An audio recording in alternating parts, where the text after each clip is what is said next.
Meus queridos irmãos, eu cumprimento a todos os irmãos presentes, também aos nossos irmãos e amigos que nos assistem pelo canal da igreja no YouTube, com a graça e a paz do nosso Senhor e Salvador Jesus Cristo. Quero compartilhar um texto com os irmãos que está no livro de Efésios, na carta do apóstolo Paulo aos Efésios, no capítulo de número 2. Carta de Paulo aos Efésios, capítulo de número 2.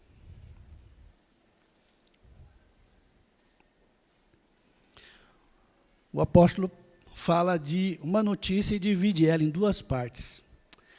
Confesso que a primeira parte não é uma boa notícia, mas a segunda parte da notícia do apóstolo é uma notícia maravilhosa, é uma notícia que traz alento, traz paz, traz regozijo aos nossos corações. Efésios 2, nós vamos fazer a leitura do 1 até o 7. Efésios capítulo 2, do 1 ao 7, diz assim: Ele vos deu vida, estando vós mortos nos vossos delitos e pecados, nos quais andastes outrora, segundo o curso deste mundo, segundo o príncipe da potestade do ar, do espírito que agora atua nos filhos da desobediência, entre os quais também todos nós andamos outrora, segundo as inclinações da nossa carne, fazendo a vontade da carne e dos pensamentos, e éramos por natureza filhos da ira, como também os demais. Mas Deus, sendo rico em misericórdia, por causa do grande amor com que nos amou, e estando nós mortos em nossos delitos, Ele nos deu vida juntamente com Cristo. Pela graça sois salvos. E juntamente com Ele nos ressuscitou, nos fez assentar nos lugares celestiais em Cristo Jesus, para, com a finalidade, de mostrar nos séculos vindouros a suprema riqueza da sua graça em bondade para conosco em Cristo Jesus. Amém. Meus irmãos, o apóstolo Paulo fundou a igreja de Éfeso cerca de 10 anos antes, mais ou menos, de escrever essa carta. Logo depois de um tempo que o apóstolo Paulo fundou a igreja, ele foi preso. Depois de um tempo, ele foi preso por pregar o evangelho, por anunciar a Cristo. Depois de um tempo, ele foi transferido para Roma. E os irmãos efésios ficaram sabendo que o apóstolo Paulo estava preso, e isso, de alguma forma, trouxe desalento, preocupação àqueles irmãos, talvez gerando no coração deles algum tipo de dúvidas. Então o apóstolo Paulo escreve essa carta para acalmar o coração desses irmãos. E ele faz isto mostrando a esses irmãos efésios o grande projeto da salvação, o plano de Deus de salvar pessoas, salvar pecadores. Conforme ele diz no versículo número 4, capítulo 1, antes da fundação do mundo. Ele faz isso porque ele espera que, com essa mensagem, ele possa dizer àqueles irmãos que a prisão dele faz parte de um plano maior. A prisão do apóstolo Paulo não deveria servir de desestímulo aos irmãos efésios, não deveria servir de vergonha àqueles que professavam o evangelho, mas deveria ser um estimulante a esses irmãos, no sentido de que a prisão dele fazia parte de um plano maior, de um projeto maior. Esse plano, o apóstolo Paulo descreve ele no capítulo 1. Ele fala que Deus é bendito porque Ele elegeu, escolheu aqueles irmãos antes da fundação do mundo e os predestinou. Deus Pai fez um plano, colocou o seu plano em ação, enviou o seu Filho ao mundo, nosso Senhor e Salvador Jesus Cristo, para redimir, para executar esse plano que o Pai tinha elaborado. E no versículos 13 e 14, nós temos que o Espírito Santo aplica, sela, corrobora e confirma todo esse plano e esse trabalho executado pelo Senhor Jesus Cristo. O apóstolo Paulo, então, mostra a esses irmãos a preciosidade do Evangelho. E muitas vezes nós também devemos parar um pouco e refletir em nossa vida sobre o quão grandioso, o quão precioso, o quão glorioso é esse projeto da salvação que lá na eternidade Deus Pai elaborou, Deus Filho executou, morrendo em nosso lugar, e o Espírito Santo aplica em nosso coração. Isso é motivo de grande alegria, de regozijo, motivo de nos humilharmos cada vez mais ao reconhecermos que Deus é glorioso e maravilhoso. E o apóstolo Paulo, então, para que esses irmãos ficassem mais tranquilos, demonstra a eles, declara a eles que a prisão do apóstolo não é simplesmente algo desanimador a eles, mas que servirá a eles de estímulo. Ele faz isso, mostrando aos irmãos qual era a condição daqueles irmãos antes de terem sido salvos pela graça de Cristo. Qual era o estado deles, como eles eram, e o que eles eram depois que eles foram alcançados pelo Evangelho de nosso Senhor e Salvador Jesus Cristo. E é isso também que eu quero trazer nesta noite. Que vocês, que nós pensemos o que nós éramos antes de sermos alcançados pela graça do Evangelho, pelo poder de Deus, antes de sermos alcançados pelo sacrifício de Cristo na cruz do Calvário. Quem era você? Quem era eu? Que estado que nós estávamos? Estado de perdição, de trevas, estado de caos, de tragédia. Mas um dia o Senhor nos encontrou, nos restaurou, nos salvou, nos elegeu, nos predestinou para a glória. E é isso que o apóstolo Paulo está fazendo aqui. Então podemos dizer que o versículo 1 do capítulo de número 2 é uma continuação do que o apóstolo Paulo está falando nos versículos 3 a 14 do capítulo 1. Ele encerra para falar que ele orava pelos crentes, mas o nosso entendimento é que há uma ligação dos versículos 3 a 14 com o capítulo de número 2. Ele está na mesma fala, ele está dizendo aos irmãos sobre o projeto de Deus. E que eles não deveriam se envergonhar pelo apóstolo Paulo, por ele estar preso em cadeias por conta do Evangelho. Então ele faz isso demonstrando o que aqueles irmãos eram. O que eles eram? Qual era a condição desses irmãos?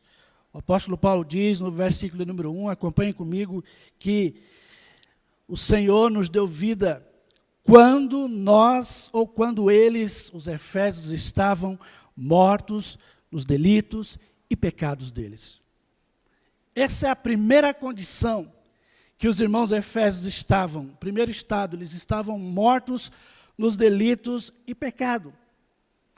O apóstolo Paulo está dizendo a esses irmãos que eles não tinham, nessa vida de distanciamento de Deus, eles estavam mortos espirituais e não tinham condições de sair dessa morte. Não tinha condições por si próprio de sair dessa tragédia espiritual. Eles estavam mortos, não havia nada que eles pudessem fazer para mudar a situação da vida deles. E quando, meus irmãos, nós olhamos a nossa sociedade, as pessoas estão se movimentando, as pessoas estão negociando, as pessoas estão viajando, estão se divertindo do ponto de vista material. Mas do ponto de vista espiritual, as pessoas sem Deus, sem o Evangelho, sem a luz de Cristo, estão mortos espirituais. E sem a graça do Evangelho, sem o poder do Evangelho atuando nos seus corações, eles não têm condições de mudar de vida. Algumas vezes eu tive a oportunidade de conversar com algumas pessoas que estavam vivendo uma grande tragédia em sua vida. Por exemplo, nas drogas. E eu dizia àquela pessoa, por que você não deixa a sua vida? Por que você não larga dessa vida? E ela me disse, é porque eu não tenho forças, é porque eu não consigo. E é exatamente isso, as pessoas que não têm Deus na sua vida, que não foram alcançados pelo Evangelho, elas não têm habilidade própria, pessoal, para receberem a Cristo, para aceitarem o Evangelho. Elas estão caminhando rumo à perdição. Se não é nosso Deus, se não é o Senhor ir ao encontro dessas pessoas, elas marcharão para o precipício, elas marcharão para o abismo. Por isso o apóstolo Paulo diz: vocês, Efésios, vocês estavam mortos nos vossos delitos e nos vossos pecados. Vocês estavam caminhando para a destruição. Essa era a condição de vocês antes de serem alcançados pelo Evangelho. As pessoas estão mortas em delitos e pecados, não em razão do que elas estão praticando. Elas estão mortas em delitos e pecados não quando elas praticam o pecado, mas sim em razão do que elas são por natureza, em razão do que elas herdaram por natureza. Já nasceram mortos em delitos e pecados, e todos nós também nascemos outrora, antes de sermos alcançados pelo Evangelho de Cristo, nós nascemos em delitos e pecados, nascemos mortos espiritualmente. Isto fala da nossa inabilidade em ter alguma coisa em nós que possa atrair a Deus. E alguém dizer assim: eu posso sair dessa situação catastrófica a hora que eu quiser. Eu posso aceitar a Cristo a hora que eu quiser. Mas existem milhões de pessoas que estão vagando por aí, estão sofrendo, estão destruídas, e não conseguem sair dessa vida, porque estão mortos espirituais. Precisam de um milagre, precisam de algo que restaure a sua vida. Mas muitas pessoas não têm força para sair da situação do qual elas se encontram. Estão mortos não porque estão pecando, estão mortos em razão do que elas são, em razão do que elas têm em sua vida como normal, como natural. Deus criou o homem íntegro, verdadeiro, justo, santo, mas ele se afastou, se apartou disso. E ao se apartar disso, ele entrou num estado de morte espiritual. Foi expulso do jardim, perdeu o privilégio que tinha. E agora o homem e a mulher, o jovem, em muitas situações, ele não considera Deus na sua vida. As pessoas que não foram alcançadas pelo Evangelho têm um triste retrato, têm uma triste história. Elas andam neste mundo vivas, mas espiritualmente estão mortas. Não colocam Deus na sua vida, não se interessam por Deus, não se interessam pelas coisas de Deus, e só irão se interessar quando forem ressuscitadas pelo grande poder de Deus. Isso é motivo das pessoas que ainda não foram alcançadas pelo Evangelho, de pedirem socorro ao Senhor, de pedirem socorro a Deus, para que Ele tire você desse estado de morte espiritual.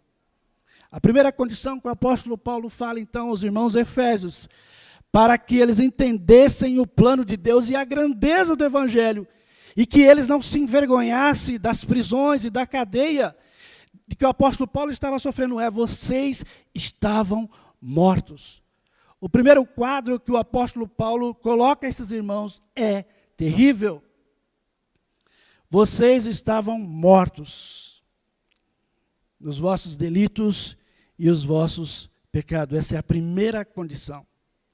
A segunda condição que o apóstolo Paulo fala, ele diz: vocês estavam debaixo de forças destruidoras. O apóstolo Paulo diz no versículo 2, vocês andavam outrora segundo o curso deste mundo. O mundo aqui não é o sol, não é as estrelas, não é a natureza. O mundo aqui é uma mentalidade, é uma perspectiva, é um conceito de vida sem Deus. É a cultura de um mundo, de uma sociedade que não considera Deus. As pessoas deixam as suas marcas a sua cultura, a sua crença, a sua filosofia, nos lugares em que elas passam, nas instituições onde elas trabalham. Elas tentam implantar as suas ideologias, as suas ideias nas escolas, nas faculdades, no trabalho, em todos os lugares. As pessoas que não tiveram encontro com o Senhor, que andam mortos em delitos e pecados, andam segundo o curso deste mundo. Andam tentando satisfazer aquilo que a cultura sem Deus lhe proporciona. A última moda, talvez, o último sucesso. Enfim, as pessoas andam sobre essa direção. Elas andam tentando implantar na sociedade, na família, marcas do seu comportamento. O apóstolo Paulo diz, vocês andavam segundo o curso deste mundo, vocês andavam segundo a cultura deste mundo, segundo a mentalidade que estava neste mundo. Essa é a primeira força que destrói o ser humano. Mas o apóstolo Paulo fala de uma outra força. Diz assim, vocês andavam segundo o príncipe da potestade do ar. Se você disser a um amigo seu, a um parente seu, que ainda não foi alcançado pelo Evangelho, que ele anda segundo o príncipe da potestade do ar, ele vai ficar ofendido. Ele não vai gostar.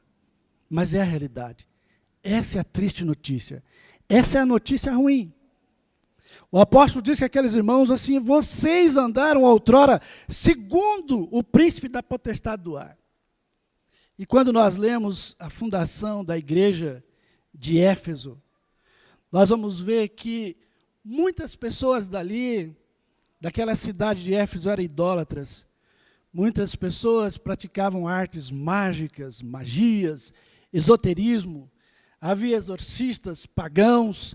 Era uma cidade esotérica, era uma cidade onde podemos dizer que o príncipe da potestade do ar operava na vida daquelas pessoas. Quem é esse príncipe da potestade do ar? Você não vê, mas está atuando. É outra força que atua destruindo as pessoas. Esse príncipe da potestade do ar, os poderes malignos da treva, o chefe deles é chamado, a Bíblia chama de Satanás, de diabo, de pai da mentira, de a antiga serpente, o tentador, o Deus deste século e por aí vai. Este é o que o apóstolo Paulo diz, que havia uma força maligna. O poder de Satanás estava sobre a vida dessas pessoas. E o apóstolo Paulo está dizendo a ela, e isso dominava a mente de vocês, isso dominava a conduta de vocês. Vocês podem pensar o seguinte, mas eu não vejo pessoas possessas por esse espírito maligno, essa força, essa potestade do mal. As pessoas estão andando na sociedade, pessoas de grande porte, pessoas importantes, elas estão sob a influência desse príncipe da potestade do ar? Sim. São poderes malignos invisíveis. Você não vê, mas eles estão atuando em conjunto com o curso deste mundo. E a segunda força, a terceira força destruidora que o apóstolo Paulo fala, ele diz que, versículo 3, entre os quais também todos nós, ele se inclui agora. Ele está falando dos estrangeiros, dos gentios, mas agora ele se inclui, ele como judeu, como religioso que era. Ele diz, entre os quais também todos nós andamos outrora, segundo as inclinações da nossa carne. E aqui está a terceira força destruidora. A primeira é o curso deste mundo. A segunda é o príncipe da potestade do ar. E a terceira força que destrói a raça humana, que destrói a sociedade, que destrói a família, é as inclinações da carne. Meus irmãos, a inclinação da carne, é essa inclinação que nós temos na nossa natureza, de desobedecer a Deus. É uma inclinação que nos leva à desobediência. É uma inclinação que nos leva sempre àquilo que desagrada a Deus. E o apóstolo Paulo fala que a mente também é afetada, é inclinada ao pecado. Nós somos inclinados ao pecado. Somos semelhante àquele carro que está desalinhado, que sempre vai para um lado. E nós somos assim como seres humanos. Nós sempre andamos inclinados àquilo que desagrada a Deus.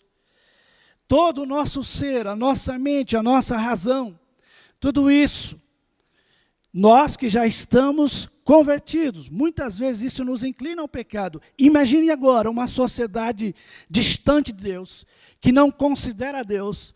Tudo o que eles puderem fazer para alimentar a sua carne, para alimentar os seus desejos, eles farão. São forças que destroem a sociedade, são forças que destroem o jovem, destroem os casamentos, destroem as pessoas que andam mortos nos delitos e pecados. Eu imagino essas forças destruidoras, o curso deste mundo, a potestade do ar,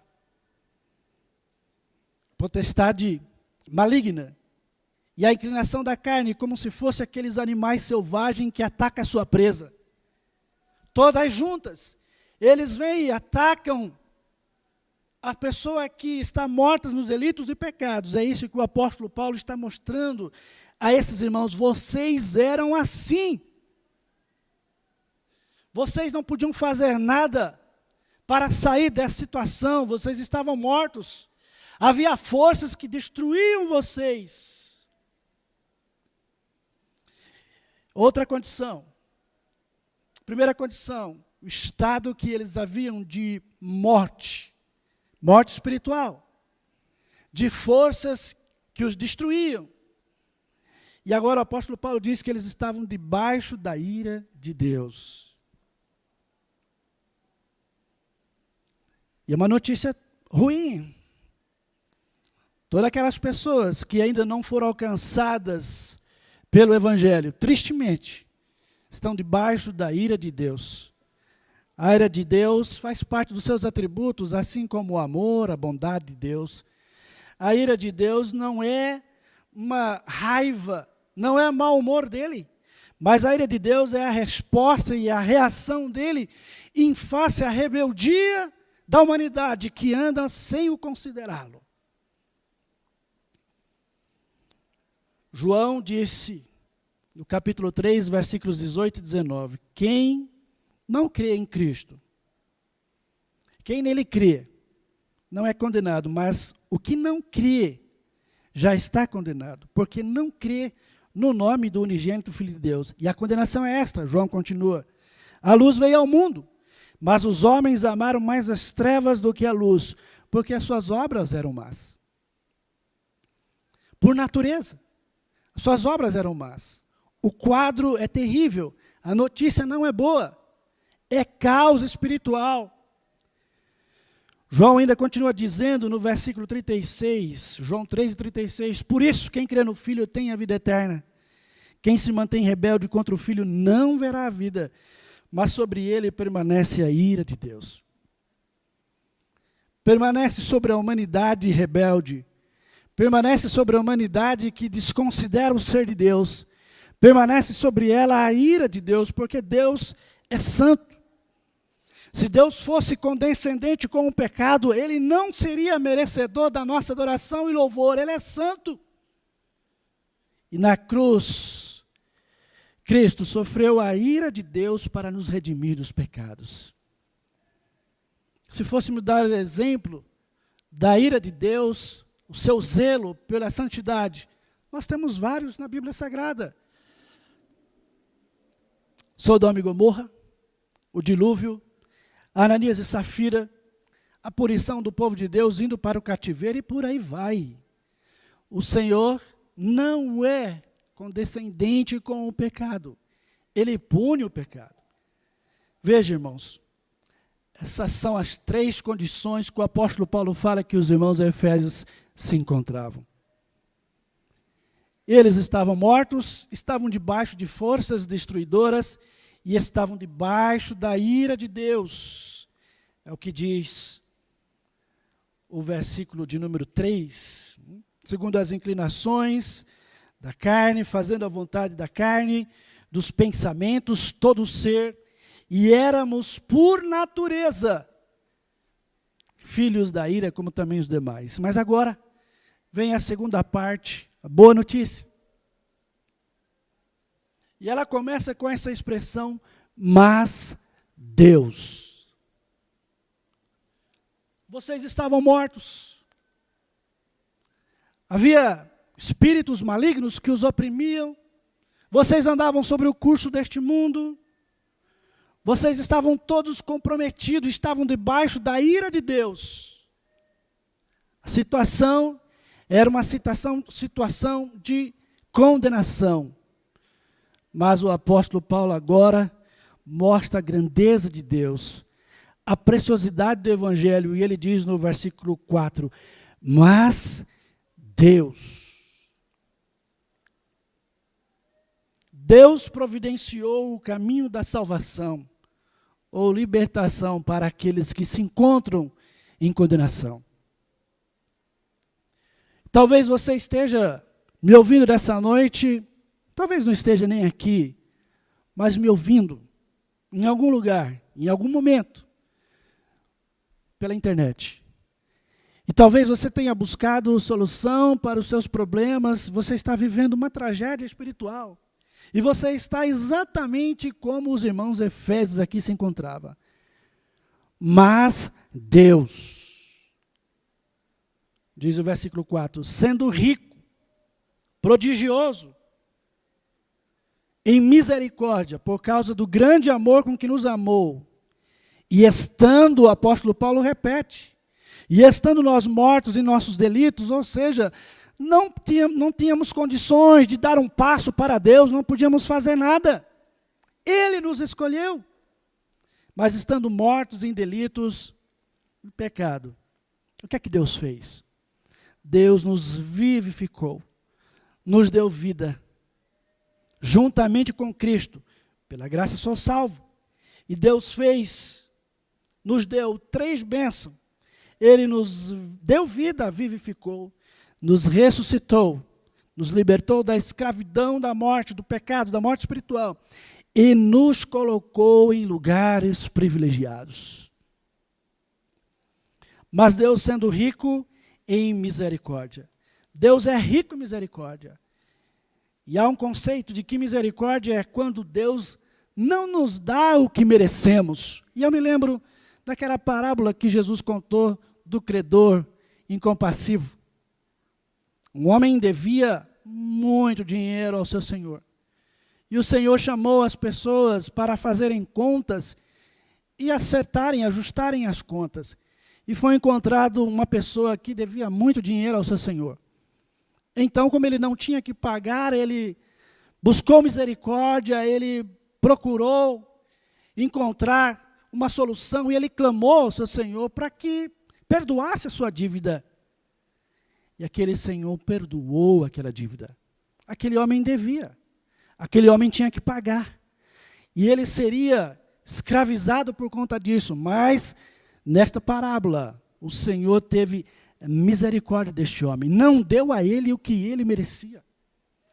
E é isso o que Deus fez com os Efésios e é isso que Deus fez conosco. Ele não nos deu aquilo que merecíamos, que era a condenação eterna, porque Ele é rico, Ele é prodigioso em misericórdia. Por causa do grande amor com que Ele nos amou. Com que Ele amou o seu povo, com que Ele amou os seus eleitos. E aqui é necessário dizer que, de alguma forma, o amor de Deus contempla todas as pessoas. Mas, de outra forma, o amor de Deus contempla apenas os seus eleitos. Aqueles dos quais nós não temos muita explicação, mas Ele quis salvar. Ele quis tirar. E se Ele deixasse-nos, se Ele deixasse os Efésios caminhando segundo a intenção do seu coração, o que aconteceria com eles é que eles cairiam num precipício. Mas Deus, com seu muito amor, seu amor eletivo, seu amor gracioso, Ele alcançou essa pessoa. Quando eu penso no amor de Deus, eletivo de Deus, eu me lembro de uma ocasião onde Jesus foi até encontro de um homem que estava atribulado por poderes malignos. A gente conhece como endemoniado de Gadara. Esse homem estava sofrendo tristemente. Mas o Senhor, depois de acalmar uma tempestade, Ele passa para o outro lado para mudar, para transformar, para salvar a vida de uma pessoa. Obviamente que esse homem se tornou um missionário e outras pessoas foram alcançadas, mas o Senhor atravessou a tempestade e foi ao encontro dessa pessoa. Isso me faz pensar no amor, no rico amor que o Senhor dispensou a nós. Mas também, o apóstolo Paulo diz, foi pela graça que Deus fez isso. Graça é o favor imerecido de Deus. E o outro conceito que é dado à graça é quando Deus nos dá o que não merecemos. E aí eu lembro daquele homem ao lado de Jesus na cruz do Calvário. Ele reconhecia o seu estado. Um deles reconhecia o seu estado. E o Senhor graciosamente disse a ele, hoje você estará comigo no paraíso. Mas Deus, essa palavra é extremamente importante, é um contraste entre o estado que os efésios se encontravam e agora o que Deus fez por eles. Mas Deus, sendo rico em misericórdia, rico em amor, rico em graça, quando vocês estavam mortos em delitos e pecados, não é que vocês tinham condições, estavam fazendo coisas boas para que eu visse e salvasse vocês, porque vocês mereciam isso.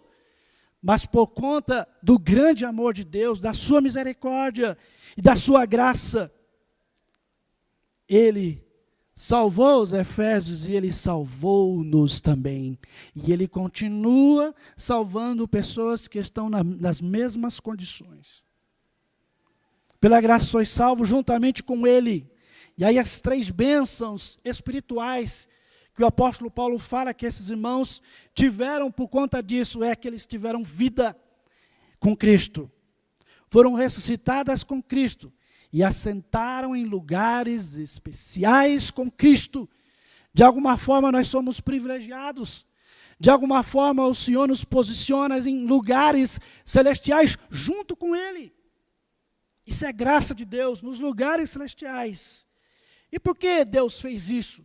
Porque Ele nos ressuscitou, porque Ele nos justificou, porque Ele nos deu vida, porque Ele nos faz assentar em lugares celestiais.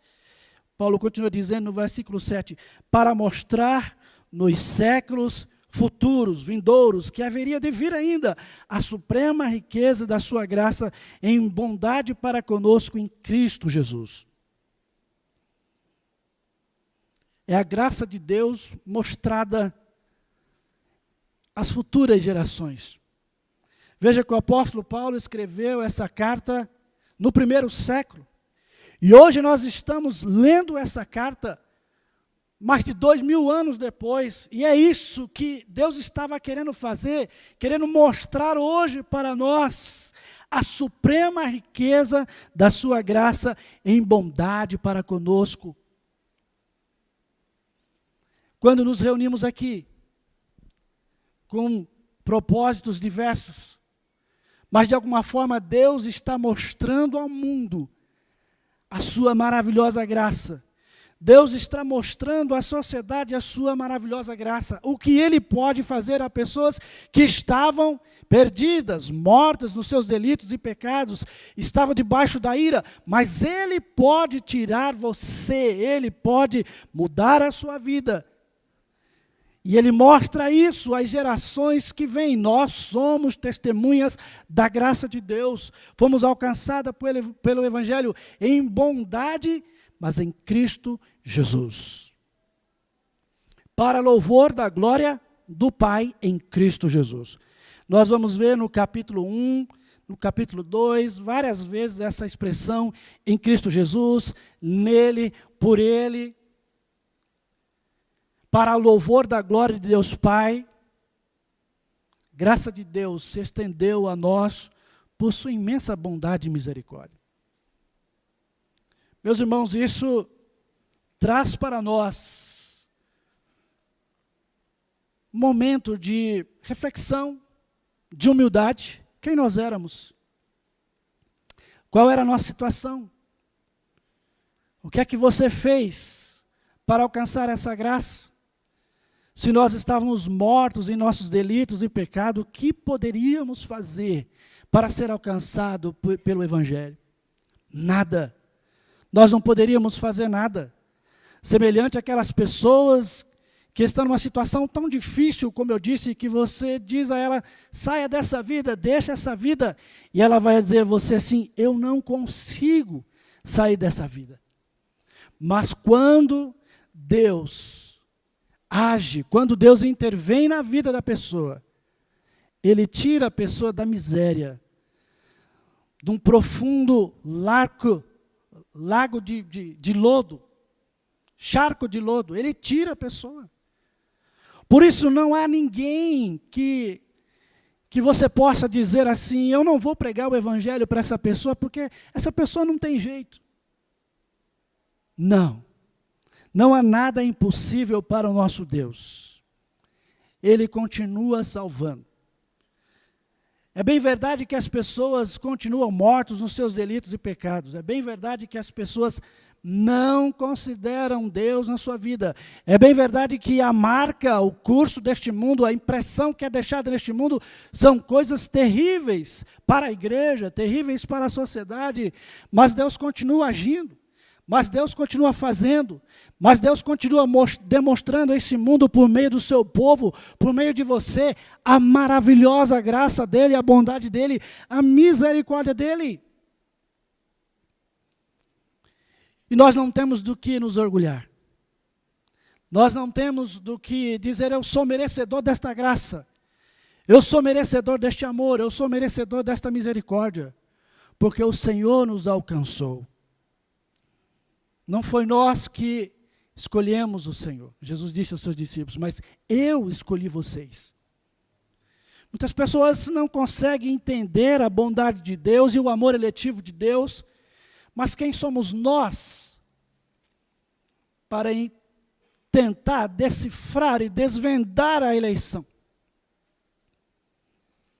Meus irmãos, que essa reflexão nesta noite sirva para nós, para fazer com que nós consideremos mais a graça de Deus em nossa vida, para que a gente dê mais valor, porque olha o que éramos no passado. E olha o que pela graça de Deus, pela misericórdia de Deus, pelo seu amor nós somos hoje. Não é motivo de orgulho, não é motivo de jactância, não é motivo de exaltação, mas é motivo de nos humilharmos e entendermos, ó Deus, como o Senhor é bom, como o Senhor é gracioso, como o Senhor é misericordioso. Embora eu não mereça, embora eu estivesse morto em meu pecado, distante do Senhor, embora eu estivesse vivendo um caos espiritual, mas o Senhor me alcançou, o Senhor me tirou, o Senhor me levantou, me vivificou, me ressuscitou, e hoje estou assentado em lugares celestiais, tenho bênçãos espirituais em nossa vida, a redenção, a remissão, a santificação. Nós temos a vida eterna, nós temos o Espírito Santo, são todas bênçãos espirituais que o Senhor nos concedeu. Eu creio que depois de ler essa carta, os irmãos compreenderam a razão pelo qual o apóstolo Paulo estava preso. Era uma graça tão maravilhosa. É pelo um poder tão bendito, tão santo, tão maravilhoso. E se alguns daqueles irmãos efésios talvez estavam pensando assim, desanimados por ver o apóstolo que pregou o evangelho em cadeias e prisões, talvez pensando que Deus os livraria de todas as dificuldades e não não deixaria ele passar por aquela situação. Agora esses irmãos se animaram. Eles se revigoraram, porque o apóstolo Paulo mostrou a ele, olha o que nós éramos, e olha o que nós somos hoje. Tudo pela graça, misericórdia e pelo amor de Deus. Que o Senhor nos abençoe. Que o Senhor possa mudar o coração daqueles que precisam ser mudados. Que o Senhor possa tocar no coração daqueles que precisam ser tocados. E a minha palavra é para alguém que de repente se encontra numa tragédia espiritual, moral, social. A sua vida, você está totalmente destruído. É esse quadro que você se encontra nessa noite. Mas Deus, que é rico em misericórdia, rico em amor, rico em graça, Ele pode mudar a sua vida. Ele pode transformar a sua vida. Ele pode libertar você. Ele pode tirar você desta prisão. Ainda que você diga, mas eu não tenho forças, não tem problema. Não é pela sua força mesmo. Não é exatamente por você ter uma disposição no seu coração, porque se esperar essa disposição no seu coração, pode ser que ela não venha. Mas se o poder de Deus atuar dentro do seu coração, se o poder de Deus atuar dentro da tua alma, uma nova vida vai nascer dentro de ti. Uma luz vai brilhar no túnel da sua vida. E você verá Cristo mudando, alterando, transformando todo o seu ser. Para a glória de Deus e em nome de Cristo. O Senhor abençoe a todos em nome de Jesus.